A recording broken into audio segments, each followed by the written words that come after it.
मैं एसपी सिंह विश्वकर्मा, अध्यक्ष न्याय पार्टी। जी।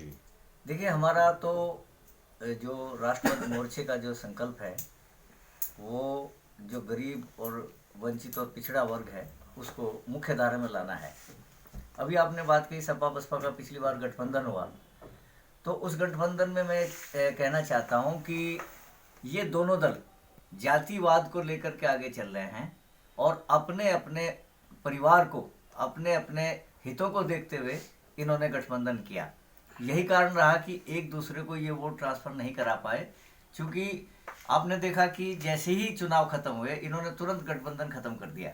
इसका मतलब ये हुआ कि ये जो एक स्वार्थ की वजह से इन्होंने गठबंधन बनाया हुआ था और जो जमीन पर काम पिछड़े और दलित वर्ग के लिए होना चाहिए था, उस भावना को लेकर के इनके जो उम्मीदवार चुनाव लड़ रहे थे, अब ये इसमें देखिए कितने पिछड़े वर्ग के थे, कितने दलित वर्ग के थे।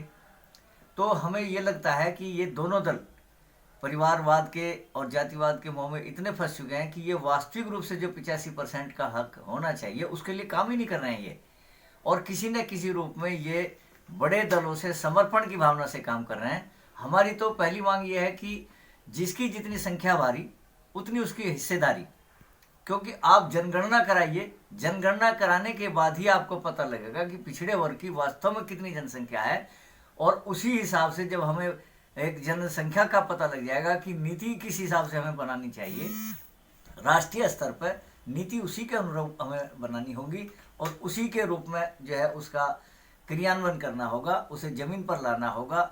जो हम कहते हैं उसे किस तरीके से हम उसे इम्प्लीमेंट करें। सबसे पहली बात यह है कि हमारी नीयत क्या है, हमारी नीयत किसके लिए काम करने की है। यदि वास्तव में हम 85% के लिए काम करना चाहते तो रोका किसने है। हम तो कहते हैं कि ये दल चाहे कांग्रेस हो चाहे भाजपा हो, एक दूसरे की अदला बदली करके ये सरकार बना रहे हैं। आप इनमें देखिए 135 जो इनके सांसद हैं, जो कांग्रेस में रहे वही सांसद आज है भाजपा में है, तो कांग्रेस और भाजपा को आप कैसे अलग अलग कह सकते हैं। दूसरी बात, सपा और बसपा ये जो दूसरे नंबर पर आती हैं, ये भी किसी न किसी रूप में बड़े दलों से समर्पण करके ही आज टिके हुए हैं। इसलिए हमें इनकी नीयत में ही जो है खोट नजर आता है। अब जो राष्ट्रवादी मोर्चा आपके सामने आया है, ये वास्तव में पिछड़े वर्ग को, दलित वर्ग को आगे बढ़ाने के लिए और उनके हितों के संरक्षण के लिए आया है। हम आपको ये वो दिलाना चाहते हैं, विश्वास आपके माध्यम से देश की जनता को, कि हम पूरी नियत और नीति से पिछड़े वर्ग के लिए काम करेंगे, दलित समाज के लिए काम करेंगे, आगे बढ़ा करके मुख्य धारा में लाने का काम करेंगे। ये राष्ट्रवादी मोर्चे का संकल्प है। आज तमाम दल, तमाम सामाजिक संगठन पिछड़ों की जनगणना को लेकर के आवाज लगातार उठा रहे हैं। बड़ी तकलीफ होती है, 1931 के बाद से आज तक पिछड़ों की जनगणना नहीं की गई। कुत्ते बिल्ली की इस देश में जनगणना होती है, लेकिन पिछड़ी जातियों की जनगणना नहीं होती है। मेरा ये विश्वास, अगर तमाम ये सामाजिक संगठन और राजनीतिक दल एक होकर के पिछड़ी जातियों की जनगणना की आवाज़ उठाएंगे तो निश्चित रूप से आने वाला पार्लियामेंट चुनाव में एक नया इतिहास पूरे भारत में लिखा जाएगा। क्योंकि आज की डेट में अगर ईमानदारी से जनगणना होगी तो ओबीसी समाज कम से कम 65 या 70% होगा। आप सभी पार्टियों का और सभी लोगों का बहुत बहुत धन्यवाद है, उसको हम आगे रख के चलते हैं। और हम इस देश में एक समान शिक्षा चाहते हैं, क्योंकि इस देश में दोहरी शिक्षा है। दोहरी शिक्षा होने से, क्योंकि अब कंपटीशन का युग है, जो टाट पट्टी पे बैठ रहा है और जो एक दूसरे सिलेबस को लेके जो एक मॉडर्न स्कूल में बैठ रहा है, परीक्षा एक होती है उनकी, पर रिजल्ट जब आता है तो उनका समान हो जाता है। तो जो टाट पट्टी पे बैठा है वो दूसरे जो मॉडर्न स्कूल के बच्चे उनका मुकाबला नहीं कर पाता। इसलिए हम चाहते हैं पूरे देश में एक समान शिक्षा हो, एक सिलेबस हो, जिससे कि सबको अपनी प्रतिभा दिखाने का मौका मिले और सबको नौकरी में मौका मिलेगा, तो पिछड़ों को भी उसमें मौका मिलेगा, दलितों को भी मौका मिलेगा। और हम चाहते हैं इस देश में शिक्षा और चिकित्सा पूरे देश में मुफ्त हो, जिससे कि लोगों को अपनी शिक्षा और चिकित्सा के लिए सरकार पे या इधर उधर भटकना ना पड़े। Thank you sir. आप अपना नाम बताएं और पार्टी का नाम। मेरा नाम चौधरी बीरसेन सीलन है।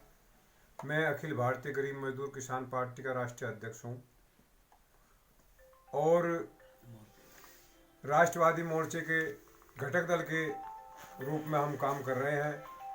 इसके साथ ही हम चाहते हैं कि देश में ऐसी व्यवस्था लागू हो जिससे आम आदमी, जो पिछड़ा वर्ग है, दलित है, मुस्लिम है, इसके साथ